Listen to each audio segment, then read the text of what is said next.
Okay guys, dito may bago ulit tayong challenger guys sa 80 stock. Grabe pinagdaanan ng bida natin dito guys. Hindi siya pinapakuha ng buff. Pero masipag siya guys. Tignan mo naman no. Kahit mag-isa lang siya, kinakontest siya yung turtle. At dito na, nabawi na ang bida natin guys. 80 stock lang po ang kailangan niya. At kailangan niya rin maipanalo yung laro. Pinalangihan niya na dito par, nagka-item na siya.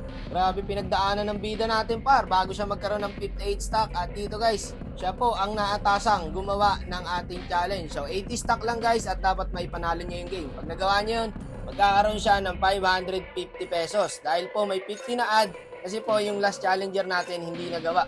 Parang na-challenge ko na to pre. Ngayon ko pa lang ba na-challenge to guys? Parang tanda ko yung mukha nito ni Tropa. So dito guys, eto, join na po ang gamit niya. Kaya po nag-saver kasi first pick pani sila. Kaso di ko napansin may Khalid pala guys. Nakapagkagura tsaka Santuloy. Na-counter tayo mga boss. Papakita ko na sana yung full highlights niya guys kung paano niya agad tinapos yung 80 stock. Pero ipakita muna natin kung paano siya naghirap. Dito grabe struggle niya guys. Kinuha na rin yung attention ng Khalid para hindi na siya guluhin. Ito pa isang kalaban niya guys, yung pani. Palurin talaga. Grabe mong bakod kalaban guys. Hindi kami pinapalagpas ng river. Dito guys, siya talaga yung punteriya eh. Ang hirap pa niyan guys kasi pani tsaka Khalid dyan no. Kahit may dash ka dyan, maabutan ka niyan. Grabe. Buti na lang guys dito na-trade din natin yung pani. Kaya hindi nakuha yung red niya. At dito na ang simula ng paghihiganti ng Inapi. So since early pa lang guys, wala pang Sky Piercer syempre. Yan ang mga kalaban kasi to, bawal sumilip. Sisilip ka pa lang oh. Sa'yo na lahat eh. Inangina nyo, kayo na lang mag-ML. Yung biga natin, muntik niya na maagaw guys, yung turtle. Pero wala.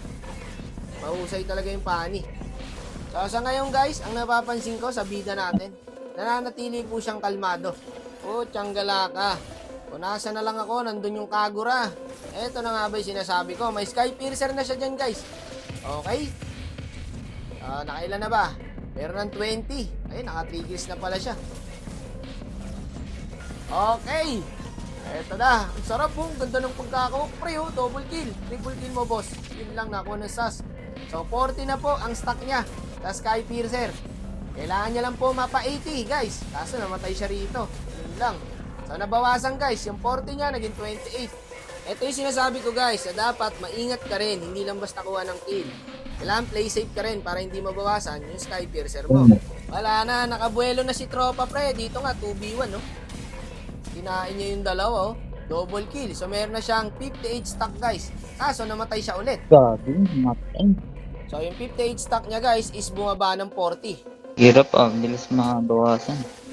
So, sa nakikita ko, ramdam na ni Tropa na challenge natin siya, guys. Mahirap talaga, guys. Lalo't na early yan pa siya. Sabi ko nga, kaya pa, idol. Yan, boss. Eto maganda sa bida natin, guys, eh. Humble lang. Never nagyabang, guys, di ba? Saka napakakalmado niya lang. At dito pa rin, kinuhaan pa niya ng Lord.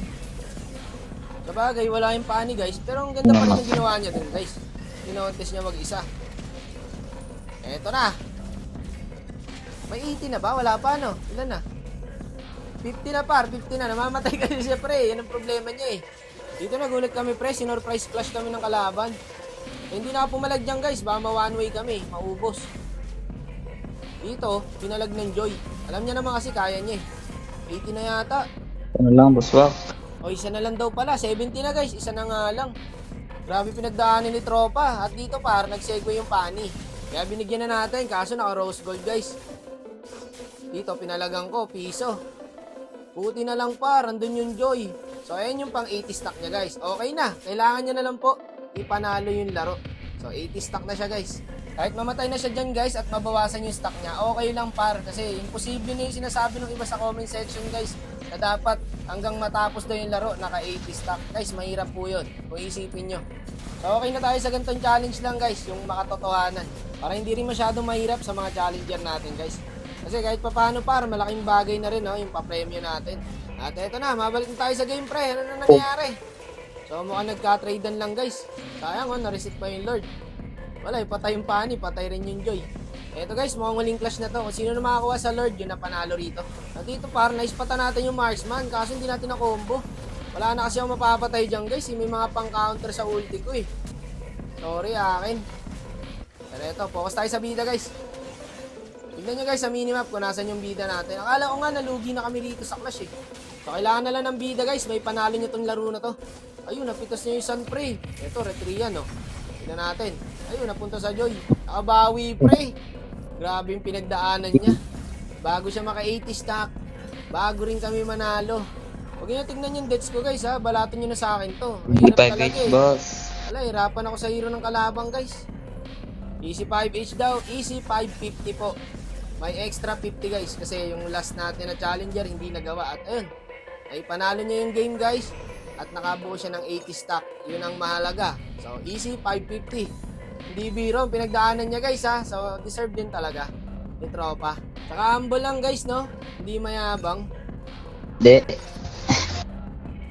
Chamba lang to. Deserve yung guys. Ang lala ng early niya eh. Buti nga nakabangon pa siya eh. Salamat. Worth it yung paghihintay ko ah. Okay guys, easy 5H. Send na natin kay tropa. Nice G, tol.